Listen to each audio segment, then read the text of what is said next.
Hello everyone, welcome back to my channel ঘরদোর। আমি সুরভি আজকে আপনাদের জন্য আবার নিয়ে চলে এসেছি একটা নতুন ব্লগ।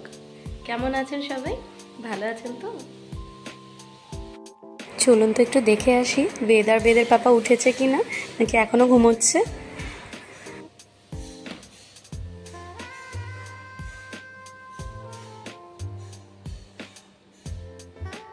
না, দুজনেই ঘুমোচ্ছে এখন।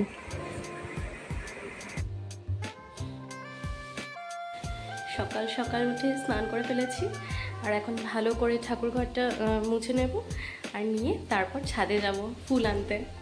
আর বেদের পাপা তো এখনও ঘুমোচ্ছে, তো যতক্ষণে বেদ ঘুমোচ্ছে, ঘুম থেকে না ওঠে, আমি ঝটপট করে পুজোটা দিয়ে নিই। তার ঠাকুর ঘর পরিষ্কার করা আমার হয়ে গেছে, তো চলুন এবার একটু ফুল তুলে নিয়ে আসি উপর থেকে, মানে আমাদের ছাদের থেকে।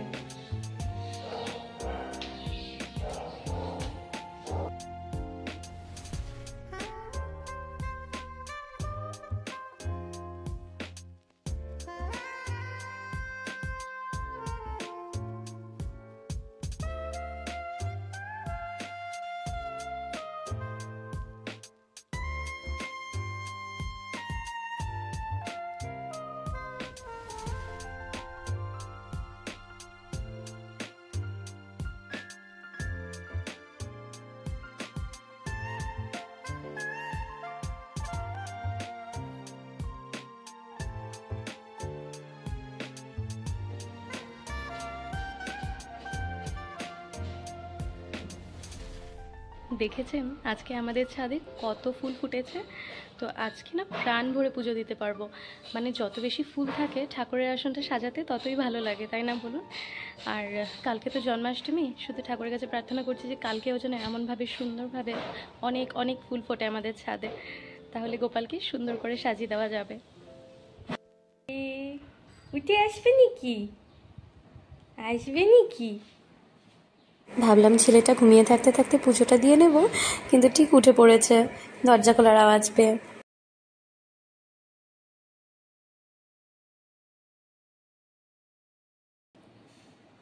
হাই বলে দাও সবাইকে,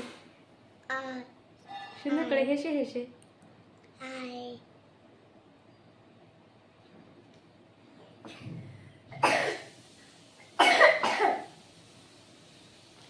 রোদ বৃষ্টিতে আমার বেদের লেগেছে ঠান্ডা, তো ওষুধ দিচ্ছি, আর আশা করছি তাড়াতাড়ি ঠিক হয়ে যাবে। আমার এক ছেলে তো উঠে পড়েছে, এবার আরেক ছেলেকে ওঠাই, চলুন।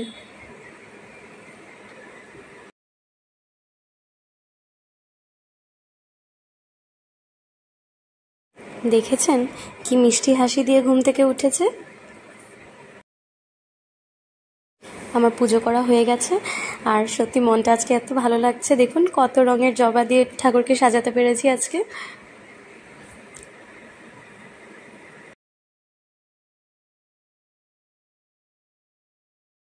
এই দেখুন, গতকাল বেদের নিউ ফ্রেন্ডকে নিয়ে এসেছি। অ্যাকচুয়ালি গতকাল একটা দোকানে গেছিলাম, সেখানে বাচ্চাদের অনেক খেলার জিনিস ছিল, তো বেদের এটা দেখে খুব পছন্দ হলো। কারণ যখনই বেদ কিছু বলে, সেও বেদের সাথে কথা বলে, আর ওর কথা বলা দেখে বেদের মন আনন্দে ভরে ওঠে। তো বেশ মজা পেয়েছে এটা খেলনাটা পেয়ে। আরেকটা জিনিসও এনেছি, এই দেখুন, বেদের একটা পার্সোনাল ওয়াটার বটল। নয়তো অন্য বোতল থেকে ওকে টেনে টেনে খাওয়াতে হয় জল, তো এটা পাওয়ার পর বেদ নিচে থেকেই দেখছি বেশ জল খাচ্ছে, তো এটা খুব ভালো হয়েছে। আরেকটা জিনিস এনেছি, এটা আপনারা সকলেই হয়তো খেলেছেন, আমরাও ছোটোবেলায় অনেক খেলেছি, বাবল গেমটা। এটা ব্লো করলে এটা থেকে বাবলস বেরোয়। এই খেলনাগুলোতে বেদ একটু হলেও মোবাইল থেকে দূরে থাকছে এখন, তো আমার একটু শান্তি। তবে জানেন তো, এই বাবল ব্লোয়ারটা আনার পরে বেদের থেকে বেশি ওর পাপাই খেলছে এটা দিয়ে। এই দেখুন, পাপার হাতে থেকে এটা নেওয়ার জন্য ব্যস্ত হয়ে পড়েছে। এখন আমরা একটু বেরোচ্ছি, যাচ্ছি বেদকে নিয়ে মহামৃত্যুঞ্জয় শিব মন্দিরটা দেখাতে। আসলে পুরো উইকটা তো রানাও ব্যস্ত থাকে, আমিও ঘরের কাজে ব্যস্ত থাকি, তাই বেদকে নিয়ে তেমনভাবে কোনোখানে যাওয়া হয় না। তো আজকে ভাবছি ছেলেটাকে নিয়ে একটু ঘুরিয়ে আনি। তো আমরা পৌঁছে গেছি এখন মহামৃত্যুঞ্জয় শিব মন্দিরটা। এই দেখেছেন বড় শিবলিঙ্গটা? এটাতে না অন্য দুবার এসেছি, তো তখন খুব সুন্দর করে লাইটিং করা ছিল। আজকে হয়তো কোনো ইলেকট্রিক্যাল ইস্যুতে ওদের লাইটিংটা বন্ধ করা আছে, তো অন্য কোনো দিন আসলে আপনাদেরকে দেখানোর চেষ্টা করব লাইটিংটা যদি থাকে তখন। আমরা এসেছি তখন 6:30 বাজে, তো আমরা এসে আরতিটা পেয়েছি, তাই মনটা ভালো লাগছে। জাস্ট আরতিটা শেষ হলো আর আমরা প্রসাদ নিয়ে মন্দির থেকে একটু বাইরে বের হয়ে এসেছি। এই সময়টা এখানে এত সুন্দর ঠান্ডা হাওয়া দিচ্ছে, মানে মন প্রাণ সব জুড়িয়ে যাচ্ছে, এত সুন্দর হাওয়া চলছে এখানে। মনে হচ্ছে এখান থেকে কোথাও না যাই, সারাটা রাত বসে থাকি এখানে এই ঠান্ডা হাওয়ার মধ্যে।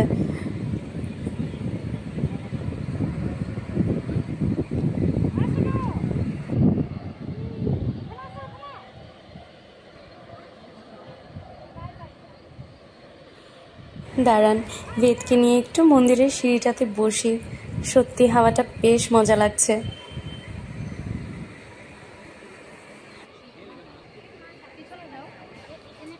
এই শিব মন্দিরটা অনেক বড় এরিয়া নিয়ে করা হয়েছে। গতবার যখন এসেছিলাম তখন আন্ডার কনস্ট্রাকশন ছিল, অনেকটা কিছুই বানানো হয়নি ওনাদের, তো তখন কনস্ট্রাকশন চলছিল। তবে এবার এসে দেখলাম মোটামুটি ওনাদের কাজকর্ম কমপ্লিট হয়ে গেছে। আর দেখেছেন বেশ ভিড় ছিল ওই সময়টাতে মানুষের। আমরা এখন একটু বসেছি, তবে বেদ জানি না কতটুকু সময় বসবে, কেন কি ওনাকে বসিয়ে রাখাটাই অনেক বড় ব্যাপার। আরেকটা কি ভালো জিনিস দেখলাম জানেন, এত বড় এরিয়া বলেই এখানে গাড়ি টাড়ি পার্ক করার কোনো সমস্যা নেই। দেখেছেন কতটুকু সময় বসলো, এই তো নেমে চলে যাচ্ছে সিঁড়ি দিয়ে। বললাম না, ওকে বসানো এক জায়গায় অনেক বড় কথা।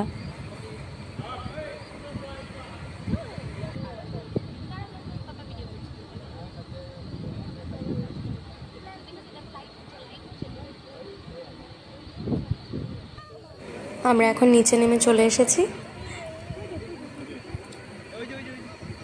দাঁড়ান, বেদকে একটু উঠিয়ে নিই।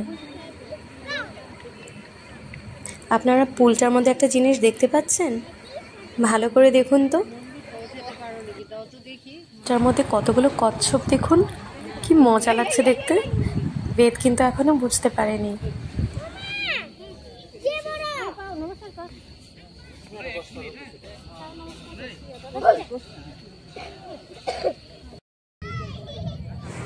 এই যে বাচ্চা ছেলেগুলো দাঁড়িয়ে আছে এখানে অরেঞ্জ ড্রেস পরা, এরা মন্দিরেই থাকে, বেদিক এডুকেশন গ্রহণ করছে মন্দির থেকে। তো এদের ডাকে দেখুন সব কটা কি সুন্দর একজোট হয়ে এক জায়গায় এসে পড়েছে। কিছু নাম ধরে ডাকছিল, এদের মনে হয় নাম দেওয়া আছে, তবে নামগুলো ঠিক বুঝতে পারলাম না। তবে দেখলাম যে ওদের ডাকে সুন্দর সাড়া দিল এরা। এত সময় বুঝতে পারেনি, কিন্তু যখন থেকে বুঝতে পেরেছে যে জলটার মধ্যে কি দেখতে পাচ্ছে, তখন থেকে আর নামতে চাইছে না, হয়ে গেছে, জোর করে ওখানেই দাঁড়িয়ে রয়েছে। এখন বের হয়ে পড়বো আমরা। আসলে আজকে আসতে না অনেকটা লেট করে ফেলেছি আমরা, আর একটু আগে এলে পরে একটু সময় বেশ বসা যেত। দেখুন তো, ভাবলাম বের হয়ে পড়বো, আর অমনি বৃষ্টি নেমে পড়লো।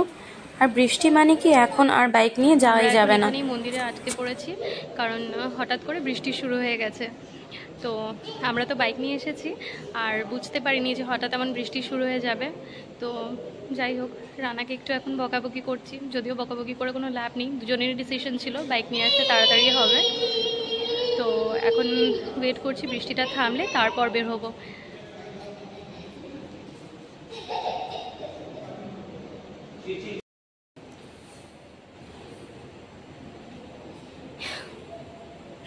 বেদকে রানা কিছুতেই কন্ট্রোল করতে পারছে না, আর আমি তা চেষ্টাও করছি না। প্রচণ্ড ফাঁকা জায়গা পেয়ে মানে যতটুকু পারে দুষ্টুমি করে যাচ্ছে। এই দেখুন, বাড়িতে তো আর এভাবে দৌড়াতে পারে না, তো এখানে ভাবছি যতটুকু সম্ভব, যতক্ষণ মার পাপা এখানে রয়েছে আটকে, ততটুকু সময় যতটুকু পারি দুষ্টুমি করে নিই। আর এমন হয়েছে যে আমরা এখন বেরোতেও পারছি না বৃষ্টিটা না থামা অবধি, তো একটু ওয়েট করি। বৃষ্টিটা একটু কমে আসতেই আমরা বাড়ি ফিরে এসেছি, আর এসে আমি ড্রেসটা চেঞ্জ করে বসেছি গোপুসোনার অঙ্গরাগ করতে। এবার চন্দনের বদলে মুখে ফ্যাব্রিক দিয়ে তিলক করে দিয়েছি। দেখুন তো কি ভারী মিষ্টি লাগছে দেখতে আমার গোপালকে। আজকের ব্লগটা তাহলে এখানেই শেষ করব। আপনাদের যদি আজকের ব্লগটা ভালো লেগে থাকে তাহলে অবশ্যই একটা লাইক করবেন আর সাবস্ক্রাইব করতে ভুলবেন না, কারণ সাবস্ক্রাইব করে নিলে নতুন ব্লগসগুলো এলে আপনারা নোটিফিকেশন পেয়ে যাবেন। তো আপনারা সকলে খুব ভালো থাকবেন, সুস্থ থাকবেন, নিজেদের খেয়াল রাখবেন আর খুব খুব আনন্দ করে আপনারা জন্মাষ্টমী কাটাবেন। আর আমরাও নিজেদের খেয়াল রাখবো আর ভালো করে জন্মাষ্টমী পালন করব। তো আজকে আসি, টাটা।